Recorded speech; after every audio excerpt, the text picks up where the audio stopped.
ಏನು ರಾಜ್ಯ ಸರ್ಕಾರ ಒಂದು ಆರೋಗ್ಯ ಇಲಾಖೆಯಲ್ಲಿ ಸಮುದಾಯ ಆರೋಗ್ಯ ಕೇಂದ್ರಗಳಿಗೆ ಒಂದು ತಿಂಗಳಿಗೆ 30 ಹೆರಿಗೆಗಳು ಎಲ್ಲಿ ಆಗಲ್ಲ ಅಲ್ಲಿ ಇದ್ದಂಥ ಹೆರಿಗೆ ಡಾಕ್ಟ್ರು ಮತ್ತು ಮಕ್ಕಳ ಡಾಕ್ಟ್ರನ್ನ ಮತ್ತು ಏನು ನುರಿತ ವೈದ್ಯರು ಇದ್ದರು ಅವರೆಲ್ಲರೂ ಸಹ ತಾಲೂಕಿನ ಹೆಡ್ ಕ್ವಾರ್ಟರಿಗೆ ಹೋಗಬೇಕು ಅಂತೇಳಿ ಆಲ್ರೆಡಿ ಈಗಾಗಲೇ ಆದೇಶ ಮಾಡಿ ಕೌನ್ಸಿಲಿಂಗು ಆಗಿ ಕೆಲವು ಕಡೆ ಪ್ಲೇಸು ತೋರಿಸಿದ್ದಾರೆ.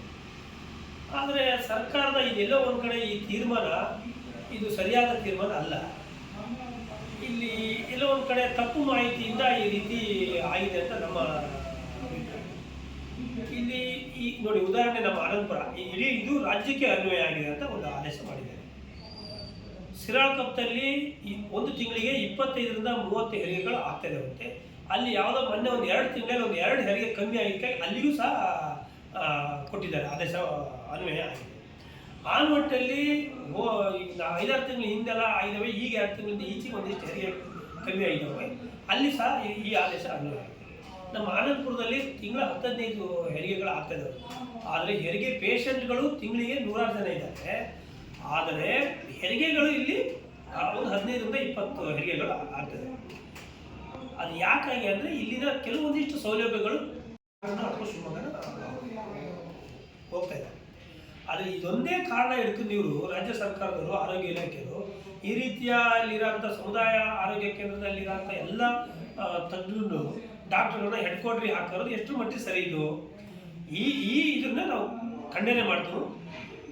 ಇದ್ರ ಆದೇಶದ ವಿರುದ್ಧ ಈ ಆದೇಶವನ್ನು ಹಿಂಪಡೆದೇ ಹೋದರೆ ನಾವು ಇದೇ ತಿಂಗಳು ಮಾರ್ಚ್ 2ನೇ ತಾರೀಕು ಇದೇ ನಮ್ಮ ಆನಂದಪುರದ ಸಮುದಾಯ ಆರೋಗ್ಯ ಕೇಂದ್ರದ ಆಸ್ಪತ್ರೆ ಎದುರುಗಡೆ ಸಾರ್ವಜನಿಕವಾಗಿ ಎಲ್ಲರೂ ಇದರಲ್ಲಿ ಪಕ್ಷಾತೀತವಾಗಿ ಎಲ್ಲ ಸಾರ್ವಜನಿಕರು ಸೇರಿ ನಾವು ಜಿಲ್ಲಾ ಮಟ್ಟದ ಮತ್ತು ತಾಲೂಕು ಮಟ್ಟದ ಅಧಿಕಾರಿಗಳು ಇಲ್ಲಿ ಬಂದು ಇಲ್ಲಿ ಇರೋಂಥ ಡಾಕ್ಟರ್ಗಳನ್ನು ನಾವು ಇಲ್ಲೇ ಮುಂದುವರೆಸ್ತು ಮತ್ತು ಇನ್ನೂ ಹೆಚ್ಚಿನ ಡಾಕ್ಟರ್ಗಳನ್ನು ಏನು ಇಲ್ಲಿ ಈ ಸಮುದಾಯ ಆರೋಗ್ಯ ಕೇಂದ್ರಕ್ಕೆ ಎಷ್ಟು ಪೋಸ್ಟಿಂಗ್ ಇದ್ದಾವೆ ಡಾಕ್ಟರ್ಗಳು ಅಷ್ಟು ಪೋಸ್ಟಿಂಗ್ಗಳನ್ನು ಸಹ ನಾವು ಹಾಕ್ತೀವಿ ಅಂತ ಹೇಳಿ ನಮಗೆ ಭರವಸೆ ಕೊಡೋವರೆಗೂ ನಮ್ಮ ಹೋರಾಟ ಮಾರ್ಚ್ 2ನೇ ತಾರೀಕು ಬೆಳಿಗ್ಗೆ 10 ಗಂಟೆಯಿಂದ ಪ್ರಾರಂಭ ಆಗುತ್ತೆ.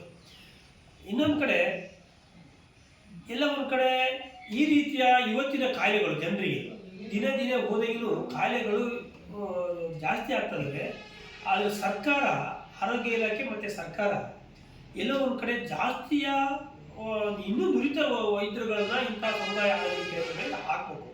ಈಗ ನೋಡಿ, ಇಲ್ಲಿರೋರು MS MD ಮಾಡಿದಂಥ ರೀತಿಗಳು, ಇನ್ನು MCH ಮಾಡಿದಂಥ ಸೂಪರ್ ಸ್ಪೆಷಾಲಿಟಿ ಮಾಡಿದಂಥ ಡಾಕ್ಟರ್ಗಳನ್ನ ಹಾಕಬೇಕು. ಬಿಟ್ಟರೆ ಹಾಕಿದಂಥ ಡಾಕ್ಟ್ರನ್ನ ತೆಗೆದು ತಾಲೂಕು ಹೆಡ್ ಕ್ವಾರ್ಟರಿಗೆ ಹಾಕಿದರೆ ಎಲ್ಲ ಒಂದು ಕಡೆ ಇಲ್ಲಿನ ಸ್ಥಳೀಯವಾಗಿ ಗ್ರಾಮೀಣ ಈಗ ಇಲ್ಲಿ ಬರೋರು ಯಾರು ಎಲ್ಲ ಬಡವರು ಬರೋಂಥ ರೋಗಿಗಳಿಗೆ ಇವರು ಈ ರೀತಿಯ ಸಿಗೋಂಥ ಸೌಲಭ್ಯಗಳನ್ನು ಕಡಿತ ಮಾಡಿ ತಾಲೂಕು ಹೆಡ್ ಕ್ವಾರ್ಟರಿಗೆ ಹೋಗಿ ಮಾಡಿದ್ರೆ ಎಷ್ಟು ಮಟ್ಟಿಗೆ ಸರಿ.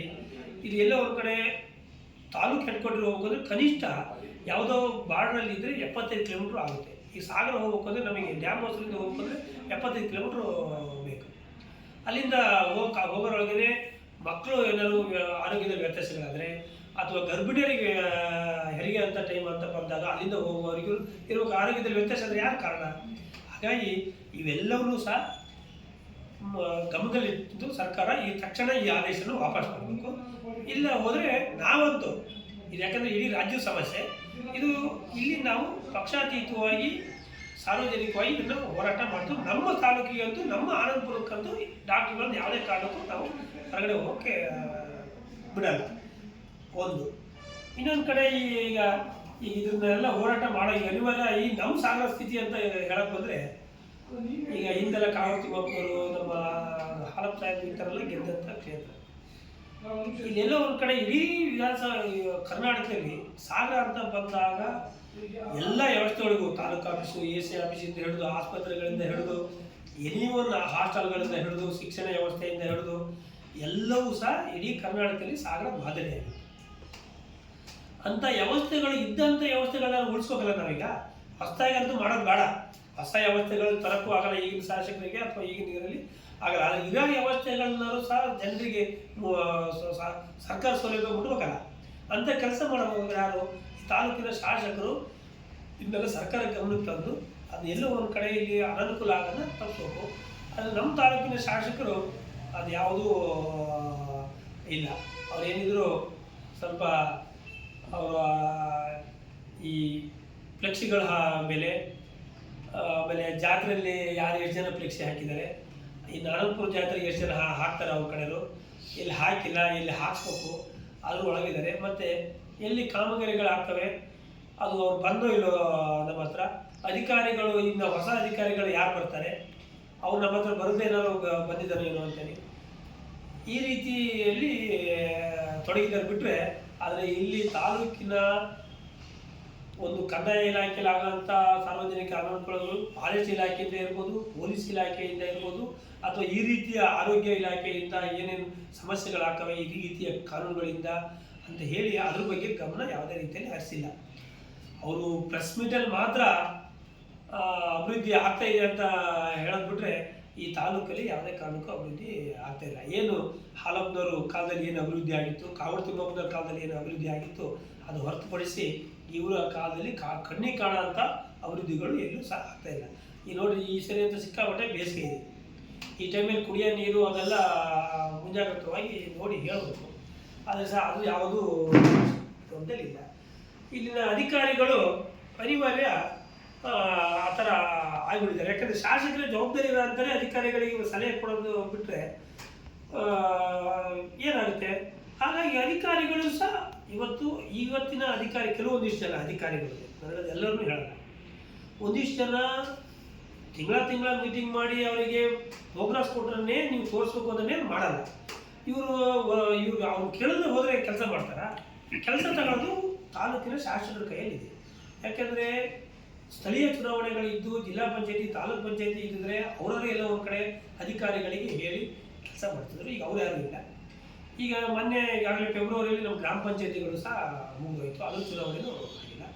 ಹಾಗಾಗಿ ಎಲ್ಲ ಒಂದು ಕಡೆ ಎಲ್ಲರೂ ಶಾಸಕರು ಹೇಳಿ ಜವಾಬ್ದಾರಿಯಿಂದ ಮಾಡಿಸ್ಬೇಕಾಗ್ತೀವಿ. ಯಾವ ಸ್ಥಳೀಯ ಜನಪ್ರತಿನಿಧಿಗಳು ಇಲ್ಲದೆ ಇರೋದ್ರಿಂದ ಈ ನಮ್ಮ ಶಾಸಕರಿಗೆ ಆ ಜವಾಬ್ದಾರಿ ಯಾವುದೂ ಸಹ ಇಲ್ಲ. ಮುಂದಿನ ದಿನಗಳಲ್ಲಿ ಅನಿವಾರ್ಯ ನಾವು ಹಾಲಪ್ಪನವರ ನಾಯಕತ್ವದಲ್ಲಿ ಅವ್ರ ನೇತೃತ್ವದಲ್ಲಿ ಇಂಥವಕ್ಕೆಲ್ಲರೂ ಸಹ ಕ್ರೋಢೀಕರಿಸಿ ಹೋರಾಟ ಮಾಡಿ ನಾವು ನ್ಯಾಯ ಕೊಡಿಸೋಂಥ ಕೆಲಸ ಮಾಡ್ತೀವಿ. ಈಗಾಗಲೇ ನಮ್ಮ ನಾಯಕರು ಹಾಲಪ್ಪನವರು ಸಹ ಸಾಕಷ್ಟು ಕಡೆ ಫಾರೆಸ್ಟ್ ಇಲಾಖೆಯಲ್ಲಿ ತೊಂದರೆ ಕೊಟ್ಟಂತೇಳಿ, ಕಂದಾಯ ಇಲಾಖೆಯವರು, ಪೊಲೀಸ್ ಇಲಾಖೆಯವರು, ಎಲ್ಲ ಇಲಾಖೆಯವರು ಎಲ್ಲಿ ಸಾರ್ವಜನಿಕವಾಗಿ ತೊಂದರೆ ಕೊಡ್ತಾರೆ ಅಲ್ಲಿ ಹೋಗಿ ಅಲ್ಲಿ ಸಂಬಂಧಪಟ್ಟಂಥ ಅಧಿಕಾರಿಗಳಿಗೆ ಹೆದರಿಸಿ ಹೇಳಿ ಅದಕ್ಕೆ ಒಂದು ವೇಳೆ ಸರ್ಕಾರಕ್ಕೆ ಹಂತದಲ್ಲಿ ಮಾತಾಡಬೇಕು ಅಲ್ಲಿ ಮಾತಾಡ್ತೀವಿ ಅಂತೇಳಿ ಯಾವುದೇ ಕಾರಣಕ್ಕೂ ಸಾರ್ವಜನಿಕರಿಗೆ ತೊಂದರೆ ಆಗಬಾರ್ದು ಅಂತೇಳಿ ಆ ನಿಟ್ಟಿನಲ್ಲಿ ಹೇಳಿ ಅದನ್ನು ಸರಿಪಡಿಸೋಂಥ ಕೆಲಸ ಮಾಡಿದ್ದಾರೆ. ಆದರೆ ಹಾಲಿ ಇರೋಂಥ ಶಾಸಕರು ಮಾಡೋಂಥ ಕೆಲಸನ ಇವತ್ತು ಮಾಜಿ ಶಾಸಕರು ಸಚಿವರು ಮಾಡ್ತಾ ಇದ್ದಾರೆ. ಯಾಕಂದರೆ ಹಿಂದೂ ಸಹ ಇವರು ಶಾಸಕರಾದಾಗ ಕಾಗೋಡು ತಿಮ್ಮಪ್ಪನವರೇ ಸರ್ಕಾರದ ಹಂತಕ್ಕೆ ಮತ್ತು ಈ ಕ್ಷೇತ್ರದ ಬಗ್ಗೆ ಒಂದಿಷ್ಟು ಗಮನ ಹರಿಸಿ ಮಾಡ್ತಾಯಿದ್ರು. ಹಾಗಾಗಿ ಆ ನಿಟ್ಟಿನಲ್ಲಿ ಇವತ್ತು ಮತ್ತೀಗ ನಾವು ಹಾಲಪ್ಪನವರೇ ಇವತ್ತು ಅದನ್ನು ಆ ರೀತಿ ಗಮನ ಹರಿಸ್ತಾ ಇದ್ದಾರೆ. ನಾನು ಹೇಳೋದು, ನಮ್ಮ ನಾಯಕರಿಗೆ ಹೇಳೋದು, ತಾವು ಮಾಜಿ ಅಂತ ನೋಡಬಾರ್ದು. ಈಗೇನು ಕಾರ್ಯವೈಖರಿ ಏನು ಮಾಡ್ತಾಯಿದ್ರಿ, ಎಲ್ಲೋ ಇಲ್ಲಿ ರಕ್ಷಣೆ ಕೊಡ್ತೀವಿ, ಇನ್ನೂ ಹೆಚ್ಚಿನದಲ್ಲಿ ಇಲ್ಲೇ ಇದ್ದು ಇನ್ನೂ ಒಂದು 2 ವರ್ಷ ಚುನಾವಣೆ ಬರೋವರೆಗೂ ತಾವು ಇಲ್ಲೇ ಇದ್ದು ಈ ರೀತಿ ಜನರಿಗೆ ರಕ್ಷಣೆ ಕೊಡೋಂಥ ಕೆಲಸ ನಾವು ನೀವೆಲ್ಲರೂ ಮಾಡಬೇಕು. ನಾವಂತೂ ಅವ್ರ ಜೊತೆ ಇದ್ದೇ ಇರ್ತೀವಿ. ನಮ್ಮ ಪಕ್ಷನೂ ಸಹ ಅವ್ರ ಜೊತೆಯಲ್ಲಿ ಇದೆ, ನಮ್ಮ ಸಂಸದರು ಇದ್ದಾರೆ. ಈ ನಿಟ್ಟಿನಲ್ಲಿ ಒಂದು ನ್ಯಾಯ ಕೊಡಿಸೋಂಥ ಕೆಲಸ ಮಾಡ್ತೀವಿ. ಯಾಕಂದರೆ ಈ ಸರ್ಕಾರದಿಂದ ಮತ್ತು ಈ ಶಾಸಕರಿಂದ ಯಾವುದೇ ಕಾರಣಕ್ಕೂ ಇವತ್ತಿನ ಸ್ಥಿತಿ ಒಳಗೆ ಸಾರ್ವಜನಿಕರಿಗೆ, ಬಡವರಿಗೆ ನ್ಯಾಯ ಸಿಗಲ್ಲ. ಎಲ್ಲ ಬಡವರು ವಿರುದ್ಧವಾಗಿ ಕಾನೂನು ಮಾಡ್ತಾಯಿದ್ದಾರೆ. ಯಾಕೆಂದರೆ ಅಲ್ಲಿ ಸರ್ಕಾರದಲ್ಲಿ ದುಡ್ಡಿಲ್ಲ. ಆಮೇಲೆ ಶಾಸಕರಿಗೆ ಏನಾಗ್ಬಿಟ್ಟಿದೆ, ಈ ಸರ್ಕಾರದಲ್ಲಿ ಸಿದ್ದರಾಮಯ್ಯ ಅವರು ನೀವು ಶಾಸಕರಿಗೆ ನೀವು ಏನಾದರೂ ಮಾಡಿರಿ, ನಮ್ಮ ವಿರುದ್ಧ ಹೋಗ್ಬೇಡ್ರಿ ಅಷ್ಟೇ ಅಂತ ಇದ್ದಾರೆ. ಹಾಗೆ ಶಾಸಕರು ಭ್ರಷ್ಟಾಚಾರದಲ್ಲಿ ತೊಡಗಿದ್ದಾರೆ. ವರ್ಗಾವಣೆ ದಂಧೆ, ಕಾಮಗಾರಿಯಲ್ಲಿ ಕಮಿಷನ್ನು, ಕಾಮಗಾರಿ ಹೆಂಗಾರೋ ಆಗಲಿ ನಮಗೇನು ಬರ್ಬೇಕು ಅದು ಬರಬೇಕು. ಈ ನಿಟ್ಟಿನಲ್ಲಿ ತೊಡಗಿದಕ್ಕಾಗಿ ಇವತ್ತು ಈ ಆಡಳಿತ ವ್ಯವಸ್ಥೆ ದಾರಿ ತಪ್ಪಿ ಹೋಗಿದೆ. ಆ ದಾರಿ ತಪ್ಪಿ ಹೋಗೋಂಥ ಕೆಲಸನ ಮುಂದಿನ ದಿನಗಳಲ್ಲಿ ನಮ್ಮ ಹಾಲಪ್ಪನವರ ನಾಯಕತ್ವದಲ್ಲಿ ಹೋರಾಟ ಮಾಡಿ ಸರಿಪಡಿಸೋಂಥ ಕೆಲಸ ನಾವು ಮಾಡ್ತೀವಿ.